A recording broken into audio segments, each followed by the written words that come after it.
yeah, pretty good grunt out of this little 4-cylinder. Hey everyone, it's Ben Hardy here, and in today's video we're going to be going over a 2021 Land Rover Discovery S. But first and foremost, a huge shout out and thank you to the Land Rover / Jaguar here of downtown Salt Lake for giving me some time with this Discovery Sport. Check out their inventory in the link below. Let's get into the video. So under the hood, we have a turbocharged 2-liter 4-cylinder that goes through a 9-speed automatic transmission. Power outputs are 246 horsepower and then 269 pound-feet of torque, with fuel economy being 19 around town and then 23 on the highway. Now let's go to the front end of the Discovery Sport. So first off, we've got our Discovery logo front and center. I really like the black accenting here at the top of the hood. And then coming down below, we've got these full LED lights. I love how they have the silver accents all around. You've got the venting here in the front, parking sensors integrated into the front as well. And then notice how this is all blacked out, and then that portion of the grille is blacked out to contrast the silver paint on this particular car. Now coming on the side here, we've got two 35mm tires wrapped around 18-inch wheels in the front and over in the rear as well. And then notice that the wheel is almost the exact same color as the Discovery. I think that just is so cool. Nice attention to detail. And on top of that, notice that the wheel even has nice metallic flake to it, just like the silver paint. I don't know, again, I think that's cool. You've got a little Discovery badge right there. Notice that the mirrors are blacked out as well as the top to kind of give it some nice contrast here. And other than that, there's everything on the side.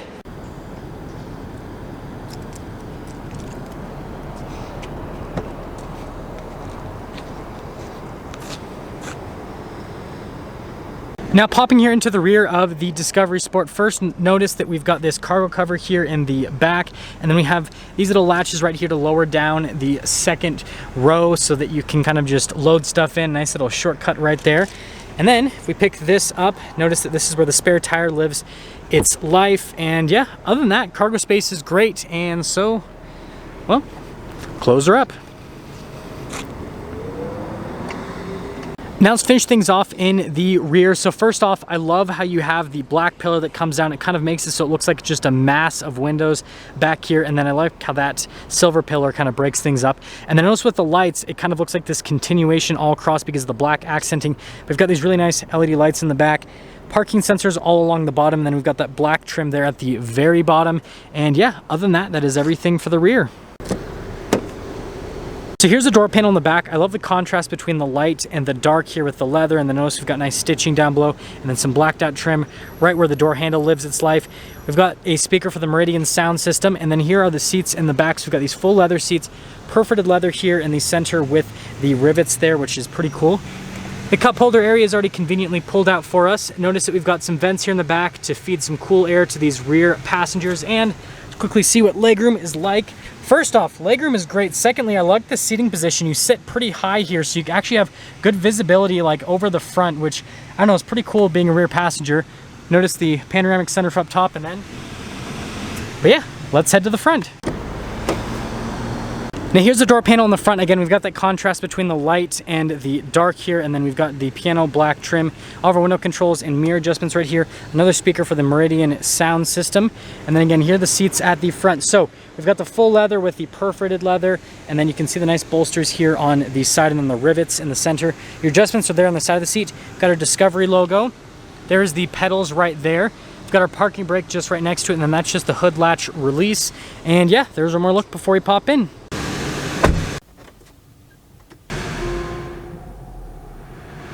Here's our steering wheel in the Discovery Sport. We've got really nice leather all around the steering wheel itself. We've got our Discovery logo right there. And then on this side, we've got our cruise controls. And then we do have the controls here for the center stack.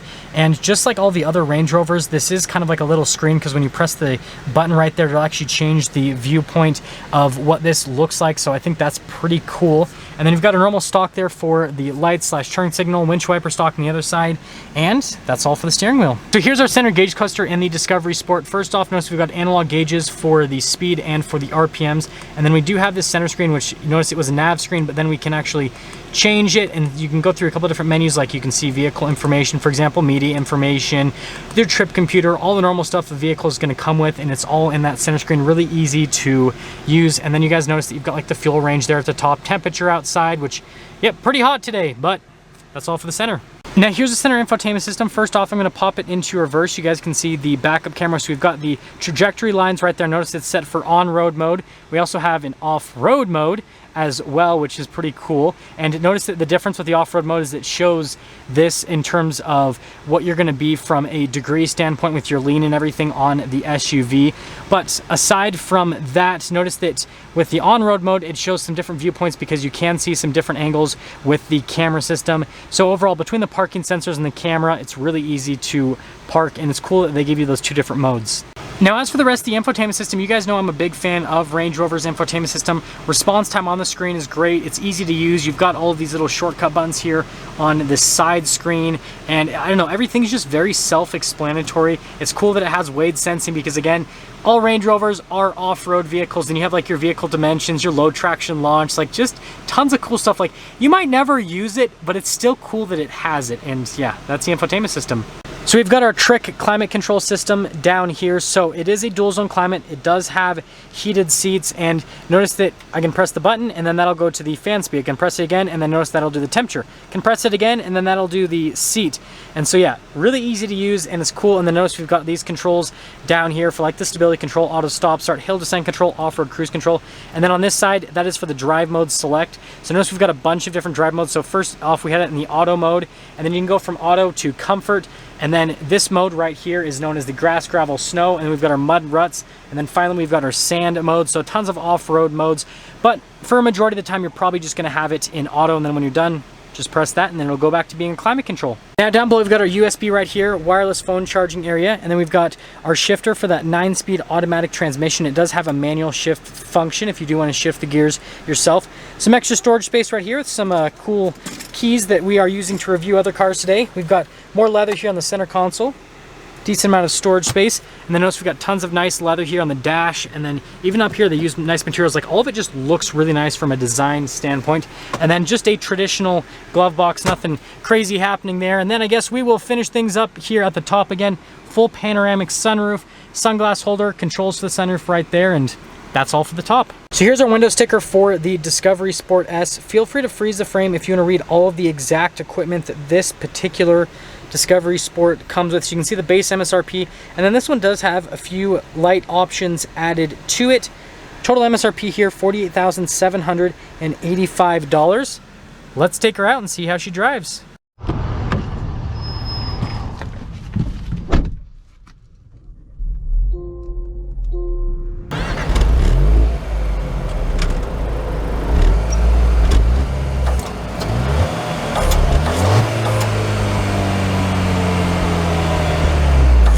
Well, let's go over visibility here on the Discovery Sport before we set off. There's your visibility over the hood, and then through both of the mirrors, and then here's throughout the rest of the rear. And with all that being said, let's set off. So before we set off, something that's pretty cool that I like to mention: when you go from reverse to drive, it goes from back camera to the front camera system, which you can change the angles on that too. But I think that's a cool piece of technology that they've added to this, obviously for added safety and all that. I don't know, I think that's just a pretty cool little piece of tech that I thought I'd show you guys. But let's actually get up and going here with this Discovery Sport. So first off, from a ride quality perspective, it's actually very, very smooth. So that's one of the things that I love about the Land Rover brand, just as a whole brand, is all their vehicles just drive very smooth. They have this nice luxury car feel to them, and the Discovery Sport is no different. Even though this is like your entry-level Land Rover, it still feels like a very nice upscale vehicle from a driving perspective. And also the interior, like, I don't know if you guys noticed, but like really nice materials all throughout in terms of the places that you look, and then especially the touch points, like the steering wheel, very nice. The turn signal windshield wiper stock, very nice. The shifter feels very nice. It's got nice leather around it, nice metallic trim as well. All the controls just feel and look really nice. And so it just, again, it gives you this nice upscale feel. Aside from that, in terms of the noise insulation, really solid as well. I mean, yeah, definitely really good. This platform, absolutely loving it. And then in terms of just like the overall daily drivability in terms of this engine at lower speeds, it does great. It's got decent amount of low end torque, and so it just kind of gets up and moves. And so if you're not trying to be a race car driver or anything like that, it's like the perfect amount of power. Let's get our acceleration here with the Discovery Sport. Well, actually, we got to change lanes and then we can kind of accelerate. Yeah, pretty good grunt out of this little 4-cylinder. It actually, again, it does a pretty good job when you're getting up at lower speeds. Definitely the torque's good. The transmission's really smooth with the gear shifts, and it gets it right in the power band where it needs to be. So yeah, again, really solid combo for an entry-level transmission slash engine combination. And yeah, let's get into setting things up here with this Discovery Sport. So first off, from an exterior perspective, I think it's a really good looking vehicle. It has that signature kind of Land Rover, Range Rover styling on the outside, the more modern styling at least, right? It's not boxy like the old ones, it's kind of more sleek like the newer ones. Interior wise, I really like this interior, especially the price point this is at. It's got a very, very nice upscale feeling interior. Again, all the touch points feel very nice, which is definitely a huge plus. And then in terms of the driving, nice smooth ride quality to it. Would be a great daily driver, and it's got more than enough power to get you up and moving. And so overall, it's a really good package at a very reasonable price. Now let's get some things up for our video on this 2021 Land Rover Discovery Sport. Again, a huge shout out and thank you to the Land Rover / Jaguar here in downtown Salt Lake for giving me some time with this Discovery Sport. Check out their inventory link below. I'll see all of you in the next video.